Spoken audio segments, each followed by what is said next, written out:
Dhanik Bharat Educational Institutions, Inter, IIT, JEE, NEET, admission opened. ఐపీఎల్లో పంజాబ్ పెను సంచలనం సృష్టించింది. ఈ లీగ్ చరిత్రలోనే అత్యధిక టార్గెట్ 265 నిలిపింది. 18.5 ఓవర్లోనే పంజాబ్ బ్యాటర్లు ఈ టార్గెట్ను ఛేదించారు. అత్యధిక టార్గెట్ను ఈ లీగ్లో 265ను 18.5 ఓవర్లోనే పంజాబ్ బ్యాటర్లు ఛేదించారు. ఇక దీంతో కూడా సంచలనం నమోదు చేశారు పంజాబ్ బ్యాటర్స్. ఇక ఈ మొత్తం కూడా ఈ ఐపీఎల్ సీజన్లో చూసుకుంటే ఇప్పటిదాకా పంజాబ్ టీం ఓడిందే లేదు. ఇక ఢిల్లీ నిర్దేశించినటువంటి ఇంత భారీ లక్ష్యాన్ని పంజాబ్ సునాయాసంగా ఛేదించింది. ప్రభ్సిమ్రన్ 76 పరుగులు, శ్రేయస్ అయ్యర్ 71 పరుగులు వీళ్ళు అర్ధ సెంచరీలు నమోదు చేశారు. ఇక కేఎల్ రాహుల్ 152 ఒక హిస్టారికల్ సూపర్ సెంచరీ చేశాడు. కాకపోతే ఈ మ్యాచ్లో అయినప్పటికీ ఈ సెంచరీ అయితే వృధా అయిపోయినట్లుగానే మనం చూడాలి. కానీ పంజాబ్ 18.5 ఓవర్లలోనే ఈ మ్యాచ్లో భారీ లక్ష్యాన్ని ఛేదించింది. ఇక ఈ ఐపీఎల్ సీజన్లో చూసుకుంటే ఈరోజు జరిగినటువంటి match one of the best match. ఎందుకంటే ఇంత అత్యధిక టార్గెట్ పెట్టడం, దాన్ని సునాయాసంగా కూడా పంజాబ్ ఛేదించడం. ఇక ఈ మ్యాచ్ పూర్తి ఎనాలిసిస్ మా స్పోర్ట్స్ అనలిస్ట్ వెంకట్ని అడిగి తెలుసుకుందాం. ఎస్ వెంకట్, అంటే ఈరోజు మ్యాచ్తో ఈ లీగ్లో ఒక కొత్త హిస్టరీని ఫామ్ చేసింది పంజాబ్. నిజంగా పంజాబ్ ఆడినటువంటి ఆడతీరు కానీ, ఢిల్లీ ఆడినటువంటి ఆడతీరు కానీ చాలా అద్భుతంగా అనిపించింది. కాకపోతే ఈ మ్యాచ్ రెండు జట్లకి కూడా అంటే అంత భారీ స్కోర్ నమోదవడానికి, లేదంటే ఢిల్లీ అంత భారీ స్కోర్ చేయడానికి కానీ, లేదంటే ఢిల్లీ ఓడిపోవడానికి కానీ రెండు కూడా క్యాచ్లే కారణమైనవి.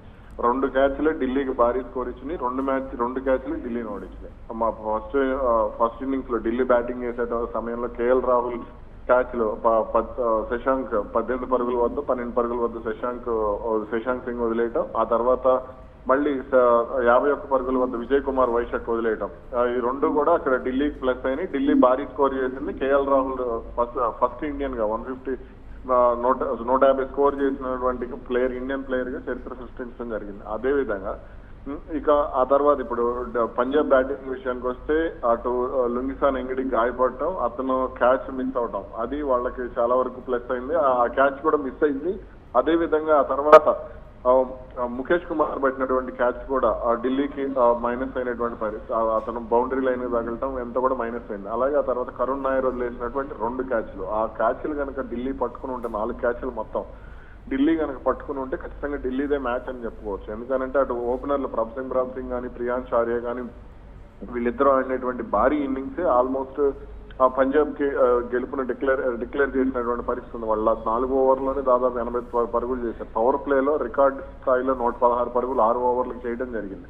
కాబట్టి ఇది పంజాబ్ కి ముందు 6 ఓవర్లోనే గెలుపు అనేది డిక్లేర్ అయిపోయినటువంటి పరిస్థితి ఉంది. అదే విధంగా ఆ తర్వాత శ్రేయస్ అయ్యర్ కి వచ్చినటువంటి అవకాశాలను శ్రేయస్ అయ్యర్ వినియోగించుకోవడం, అతను మ్యాచ్ ని త్వరగా ముగించాలి, అది రన్ రేట్ కి ప్లస్ అవ్వాలి అనేటువంటి టార్గెట్ తో అతను ఆడటం అనేది చాలా వరకు కూడా పంజాబ్ కి ప్లస్ అయినటువంటి పరిస్థితి. ఇక కేఎల్ రాహుల్ చేసినటువంటి ఒక సూపర్ సెంచరీ మాత్రం వృధా అయిపోయింది Venkat. Yes exactly. KL Rahul చాలా అంటే సాధారణంగా కేఎల్ రాహుల్ అనగానే వన్డే బ్యాట్స్మెన్ లేదంటే టెస్ట్ బ్యాట్స్మెన్ ఈ కామెంట్స్ వింటూ ఉంటాం మనం. కానీ ఈ రోజు మ్యాచ్ లో అతను 10 ఓవర్ల వరకు కూడా చాలా స్లోగా నడిచింది ఢిల్లీ బ్యాటింగ్. కానీ 10 ఓవర్లు దాటిన తర్వాత అతను ప్రతి బౌలర్ ఆ బౌలర్ ఈ బౌలర్ అని లేదు, ప్రతి బౌలర్ ని కూడా ఉతికి ఆరేసినటువంటి పరిస్థితి. మార్కో ఎన్సేన్ కానీ, అదేవిధంగా హర్షదీప్ సింగ్ కానీ, ఇలా చాలా స్పిన్ బౌలర్లను కూడా అతను ఉతికారేసినటువంటి పరిస్థితి ఉంది. కాబట్టి ఢిల్లీ ఆ స్థాయిలో స్కోర్ చేసింది. కాకపోతే పాపం ఇక బ్యాడ్ లక్. ఎందుకంటే కేఎల్ రాహుల్ కి ఇప్పుడే కాదు, గతంలో పంజాబ్ కి అతను కెప్టెన్ గా ఉన్నప్పుడు ఉన్న సమయంలో కూడా అదే పరిస్థితి అతను ఎదుర్కొన్నటువంటి రోజులు మనం చూసాం. కాబట్టి కేఎల్ రాహుల్ అంటే అతని ఒక రకంగా చెప్పాలంటే మన దరిద్రం అని చెప్పుకోవాలి కేఎల్ రాహుల్ కి. ఇక పంజాబ్ కనుక చూస్తే ఇప్పటి వరకు ఓడింది లేదు ఈ ఐపీఎల్లో. ఇక ఈ రోజు మ్యాచ్లో అయితే 18.5 ఓవర్లోనే ఇంత భారీ లక్ష్యాన్ని ఛేదించింది. అసలు పంజాబ్ ఉన్నంత బలంగా ఏ జట్టు కనపడటం లేదు ఈ సీజన్ కి సంబంధించి మనం చూసుకుంటే. ఆర్సీబీ కూడా పంజాబ్ అంత బలంగా లేదు. ఆర్సీబీ అయితే ఛేదించలేకపోవచ్చు 200 భారీ లక్ష్యాన్ని, 264 పరుగుల భారీ లక్ష్యాన్ని.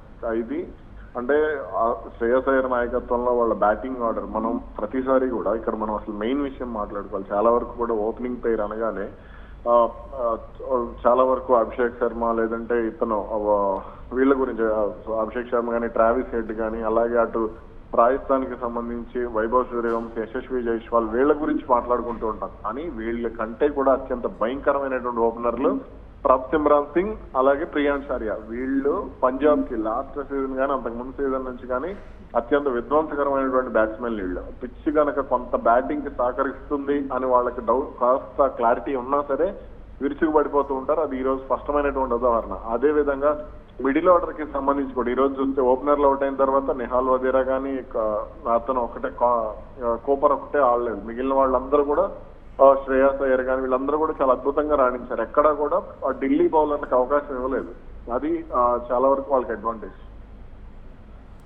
Right, thanks for the match analysis Venkat.